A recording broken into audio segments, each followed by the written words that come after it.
I used to think my father was the cheapest man in the state of Ohio.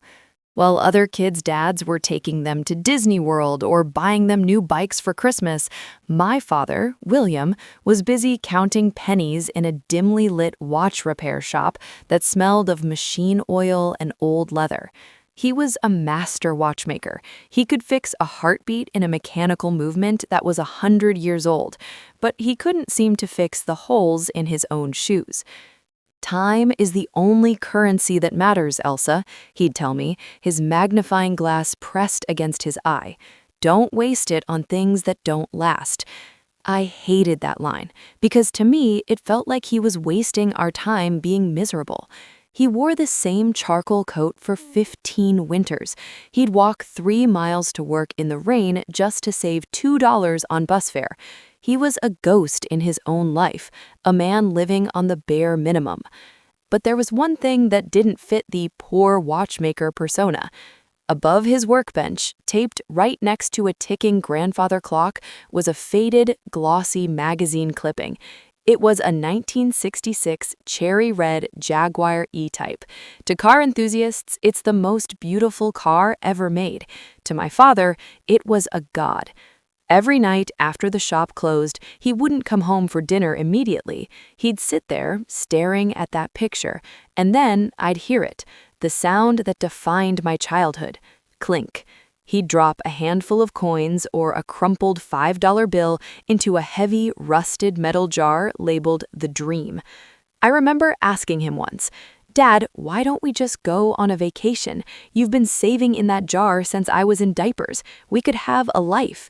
He didn't look up from the tiny gear he was cleaning. "A vacation lasts a week, Elsa. A dream is forever. Most people drive through life in a gray sedan. Me, I'm waiting for the red beast." I grew up resentful. I saw him as an obsessive man who valued a piece of metal more than his daughter's comfort. I didn't realize that every tick of those clocks in his shop was a countdown. He wasn't just saving money, he was sacrificing his youth, his comfort, and his dignity, all for a machine he had never even sat in. By the time I turned 18, the metal jar was gone. He had moved the money to a high-yield account. He was 60 years old, his hands were beginning to shake, and his eyes were failing. And then, on a Tuesday morning that started like any other, a massive flatbed truck pulled up into our gravel driveway. My heart stopped. Under the morning sun, the red beast had finally arrived. But as the driver lowered the ramp, I looked at my father's face. He wasn't cheering. He wasn't smiling. He looked terrified. The day the Jaguar arrived, our street turned into a spectacle. Neighbors who hadn't spoken to my father in a decade were suddenly leaning over our white picket fence, whistling in awe. In a town of dusty pickup trucks and sensible SUVs, that car looked like a piece of jewelry fallen from the sky. The delivery driver handed my father the keys. "She's a beauty, sir. Only 12 miles on the odometer. Basically a time capsule. You want to take the first lap?" The whole neighborhood waited. I waited. I expected my father to jump in, roar the engine, and finally show the world he had made it. But William just gripped the keys until his knuckles turned white. He didn't open the door. He didn't even touch the handle. He just whispered, "No, just help me push it into the garage." We pushed it.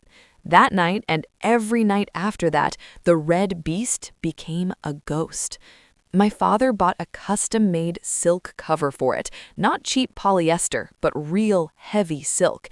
He spent his evenings in the garage, but he wasn't driving, he was worshiping. I'd peek through the side window and see him sitting on a stool, a single dim light bulb hanging over him. He'd spend 4 hours polishing a single hubcap.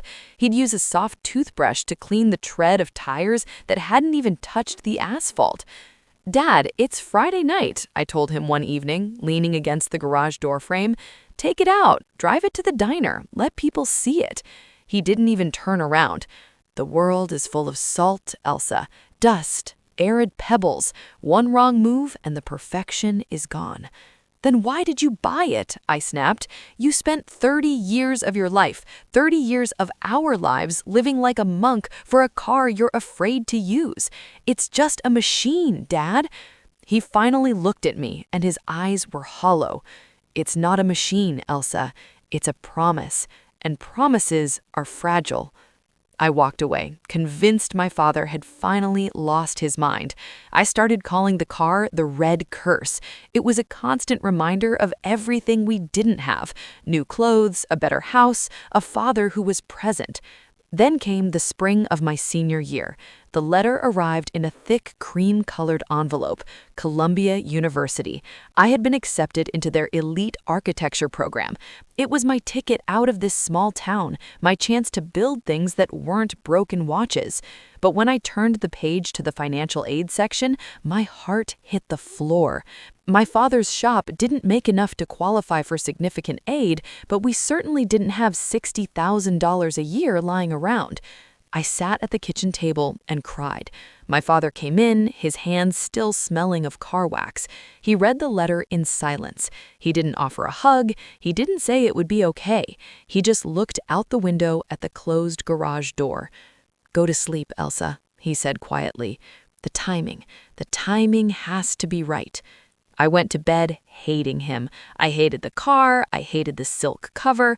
I wished he had never bought that dream, because now his dream was the only thing standing in the way of mine. I didn't know that that night would be the last time I'd ever see the red beast in our garage. The house felt like a tomb the next morning. No coffee brewing, no ticking of the clocks from the shop downstairs, just silence. I walked into the kitchen, my eyes swollen from crying about Columbia. My father was sitting at the small wooden table, staring at a set of bank documents.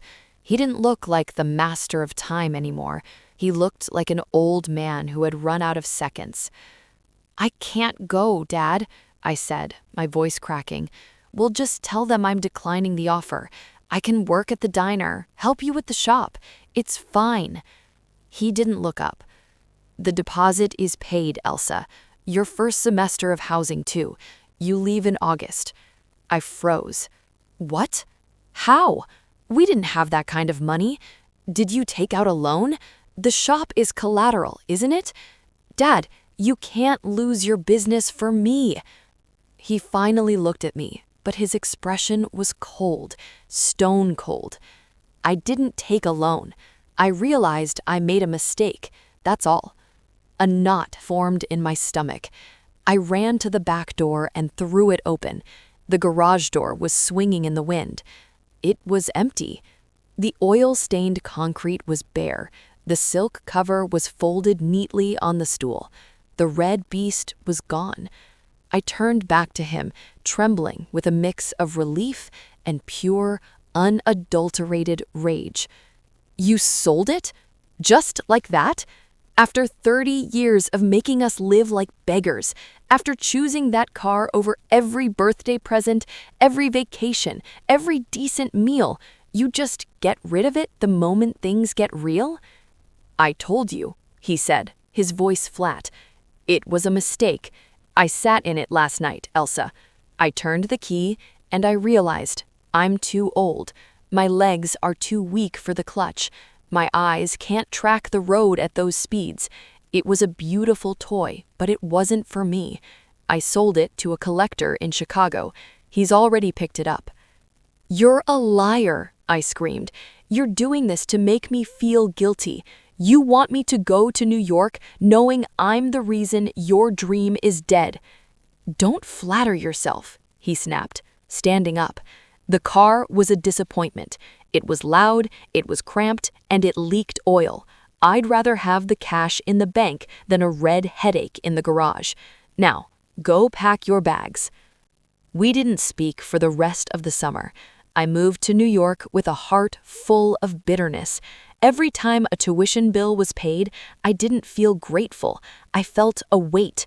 I felt like I was walking on the ashes of his 30-year obsession. I graduated. I became an architect. I built skyscrapers in Chicago and glass houses in California. I sent him money, which he never spent. I called him on Sundays, and we talked about the weather and the shop. But we never, ever talked about the red beast. I convinced myself he was a weak man who had given up on his dream because he was scared of the road. I lived my life thinking I was the one who had to be strong because he couldn't handle the speed. But then, 5 years ago, I got the call. A stroke. Fast and final. I flew back to Ohio to bury the man I thought I knew. And that's when I found the locked drawer in his watch shop. The air in my father's shop was stagnant, frozen in time. I stood among the silent grandfather clocks, feeling like a stranger in the house that built me. I found his keys in a small porcelain bowl. One key was different, a small silver one I'd never seen before. It opened a hidden drawer beneath his workbench. Inside, there was no jewelry, no hidden stash of cash, just a thick manila envelope labeled "For the Architect." My hands shook as I opened it. The first thing that fell out was the original bill of sale from the day the Jaguar was sold. I looked at the price. It wasn't just enough for my tuition. It was the exact amount, down to the last cent, of my entire 4-year program at Columbia, including the interest I would have paid on a loan. But it was the letter stapled to the back that destroyed me. It was a handwritten note from the man who bought the car, a collector named Miller. Dear Elsa, I'm writing this because your father made me promise to wait until he was gone to tell you. When I came to pick up that 1966 Jaguar, I brought a trailer and a professional driver. I expected to see a car that had been enjoyed, maybe even pushed to its limits. Instead, I found your father sitting in a cold garage, staring at an odometer that read exactly 12 miles, the same 12 miles it had when it was delivered. I asked him, "William, why didn't you ever take her out? This is a masterpiece." Your father looked at me with a look of pure, agonizing pride. He said, "Every mile I drive is $1 taken from my daughter's future. If I scratch the leather, she loses a textbook. If I wear out the tires, she loses a month of rent. This isn't a car, Mr. Miller. This is her foundation. I didn't buy it to drive it. I bought it to hold its value until she was ready to soar." He wouldn't even let me start the engine to load it. We had to winch it onto the trailer. He wanted it to stay pristine. That was his word. He said you were his pristine dream. I collapsed onto his old wooden stool, the same one he used to sit on in the garage. All those years, I thought he was a coward. I thought he was a miser who loved a machine more than his child. I thought he was too old or too scared to handle the speed. He wasn't scared of the car. He was scared for me. He had spent 30 years of his life, every missed vacation, every fatigue jacket winter, every walk in the rain, collecting seconds and pennies just to hand me a life he never got to have. He wore the charcoal coat so I could wear the cap and gown. The red beast wasn't a car. It was a shield. 2 months later, I tracked down Mr. Miller. It took almost everything I had saved in my own architect career, but I bought it back. I stood in my own driveway in Chicago, looking at the same cherry red hood. I sat in the driver's seat. The leather still smelled like factory fresh hide and my father's car wax. I put my hand on the gear shift, my eyes blurring with tears. I turned the key. For the first time in 60 years, the engine roared to life, a deep, guttural growl that shook the very ground beneath me. I looked at the odometer, 12 miles. "Okay, Dad," I whispered, shifting into first gear. "Let's finally go for that drive." As I hit the highway, the wind screaming past me, I realized he was right.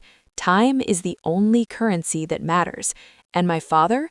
He was the richest man I ever knew.